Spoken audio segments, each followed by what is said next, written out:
જૂનાગઢમાં કરજણ પાલિકાનો ગેરકાયદેસર બાંધકામ પર સપાટો। જૂના બજાર ધાવટ રોડ પર જાહેર રસ્તો ખોલાયો। સોસાયટી દ્વારા રોડ બંધ કરાયો હતો। પોલીસ બંદોબસ્ત સાથે પાલિકાની કાર્યવાહી। તબેલાના ગેરકાયદેસર વીજ કનેક્શન MGVCL કાપ્યા છે। વડોદરા ખાતે કરજણ પાલિકાનો ગેરકાયદેસર પ્રવૃત્તિ સામે કાર્યવાહી। જણાવવા માંગીશ કે સોસાયટી દ્વારા રોડ બંધ કરાયો હતો। સાથે સાથે આ મામલે કાર્યવાહી કરવામાં આવી છે। જેવી રીતે વાત કરવામાં આવે પોલીસ બંદોબસ્ત સાથે પાલિકા દ્વારા કાર્યવાહી કરવામાં આવી છે। તબેલાના ગેરકાયદેસર વીજ કનેક્શન જે હતા MGVCL કાપ્યા છે।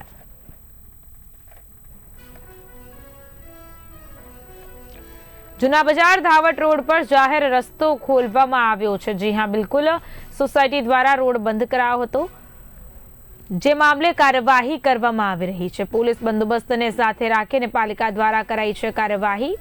સાથે જ તબેલાના ગેરકાયદેસર વીજ કનેક્શન જે હતા MGVCL દ્વારા કાપી દેવામાં આવ્યા છે। કરજણ ખાતે પાલિકા દ્વારા ગેરકાયદેસર બાંધકામ પર સપાટાની કાર્યવાહી અત્યારે યથાવત હોવાનું જાણવા મળી રહ્યું છે।